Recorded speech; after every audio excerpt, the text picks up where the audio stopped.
right, spoiler alert. This is a recap of Season 1, Episode 5 of And Just Like That, the Sex and the City reboot that has gone full rainbow.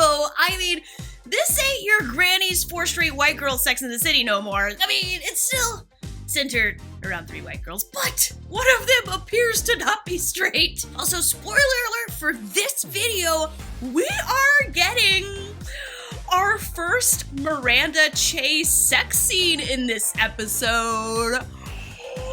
What? We open up episode 5 with Carrie hanging out with Seema, her real estate agent in charge of selling Carrie and Big's old condo. First off, I gotta say, Carrie's real estate agent is fine as and confident as hell, and I don't know if it's all the real estate posts that show up in my Instagram stories or what, but hot damn! I was getting huge Rose from the Real L Word vibes with this character. Like, for half a second, I was like, is that Rose? No. This outfit is amazing. It's like if Beth Porter's Blazers had sex with some silk pajamas or something. I'm just like, ah. Does anyone have anything else before we break for this week? Nothing official. I just wanted to say how funny Rock was in the school play. Oh, Rock was a total rock star. Wait, who's Rock? God, did I somehow miss a new kid? No, Rock, you're... Did everyone just freeze? This was a really funny, interesting moment. Basically, Rock is the name Charlotte's youngest child is now going by, and all of the moms realize they know and Charlotte has no idea. I do love that the other moms are being so cool and supportive about it. Also, give it up for this mom moment. Oh my goodness, yes, Rock, yes! Yes, Rock, yes! I, for one, would like to raise the roof for Rock. Yes, queen! Charlotte is understandably perturbed that she is one of the last people in her own child's life to find out about this pretty big change, and Rock responds, I did let you know. I put up a TikTok. Put up a TikTok. Well, word to the wise parents, you better subscribe to your kid's TikTok, otherwise you may find yourself totally out of the loop. Charlotte and Harry's reaction to this news is a disappointment. They are responding by focusing on the way they were giving this information and the fact that they were given it later than other people, instead of just focusing on the information. Later on, Miranda opens up a package for Amazon that surprisingly has a book about how to stop drinking for women. I totally got fooled on this one. I believed the narrative that Charlotte had sent her the book. I was like, what up? She's not even gonna talk to her first. After meeting with one of Seema's friends who's a doctor, Carrie decides to undergo back surgery to help with her lower back pain. Kate, super unrealistic that they mention COVID a lot and sometimes have them holding or wearing masks, because nobody at the doctor's office has a mask on. There's not a mask in sight. We find Miranda complaining to Carrie about the book Charlotte sent her in the mail. This means that Miranda was so wasted, she has absolutely no memory of ordering this book herself. This is a relevant plotline to me because where do you draw the line with friends and alcohol? How do you know when somebody has been drinking too much and you need to say something? Do you just go off their behavior? Do you go off of how well they're able to seemingly hold their life together? Carrie gets her surgery at the hospital that doesn't require masks in New York City. Miranda ends up eating lunch with Che in the hospital via a mildly forced plotline where Carrie is totally fine with Miranda and Charlotte in her room, but doesn't want any other visitors. So, of course, Miranda's gotta have lunch with Che. It's kind of fun seeing Sara Ramirez in a hospital setting again, even if it's just a lunch cafeteria.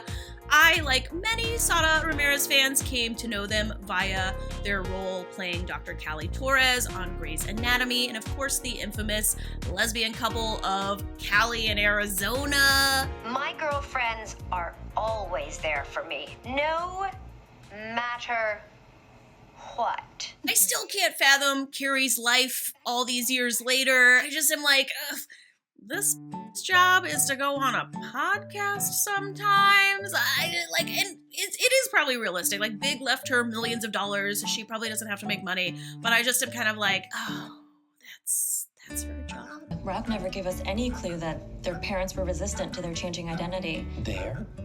Did you just say there? We are not resistant. We are not resistant, Charlotte says after her husband just questioned the teachers using their. Miranda's still referring to herself as Rambo when it comes to Che. Hey, it's Che Diaz.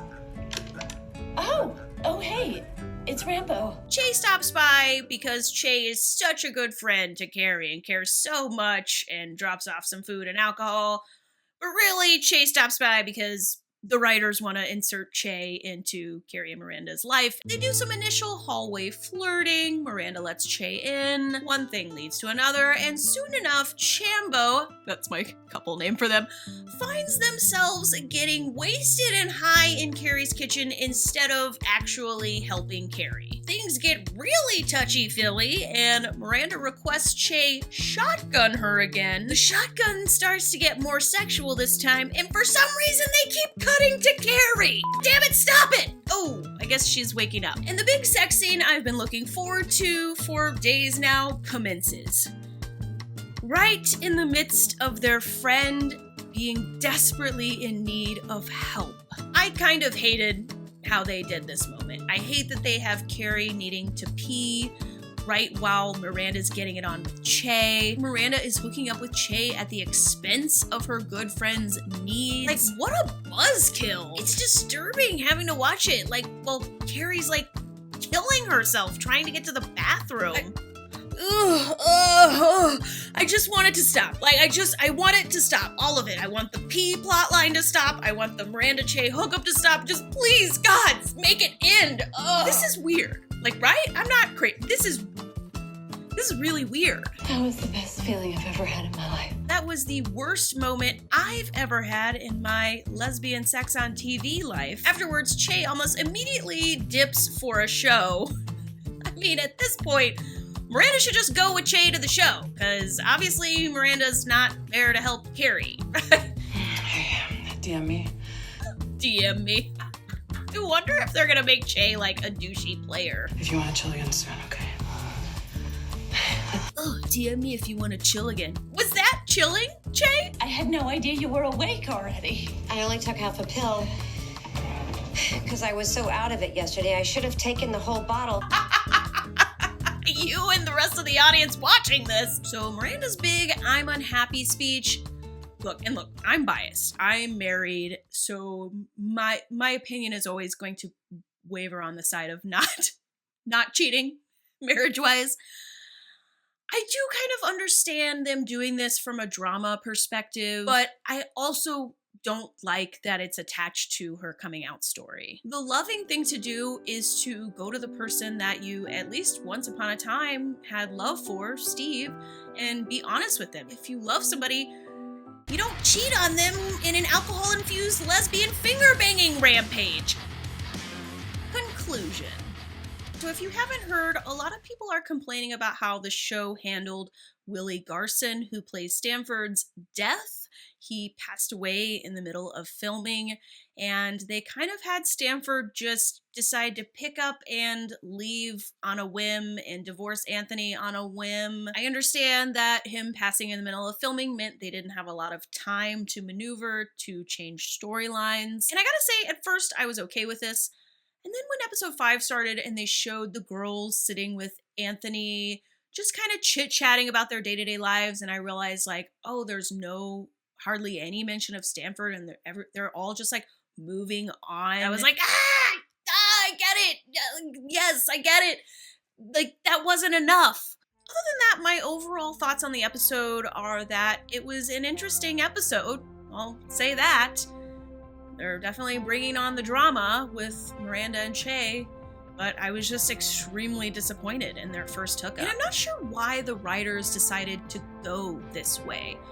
Che cares so much about this new friend Carrie that they're willing to go to funerals and bring food by constantly and check up on Carrie constantly, but not enough to avoid smoking weed and having loud sex in Carrie's apartment right after Carrie's just had, like, really serious surgery? What do you all think? How are you liking the season so far? I'm Amanda. This is my Really Gay YouTube channel. We made another year! We did it! Woohoo! Thank you so much for watching and supporting, and I will see you next video.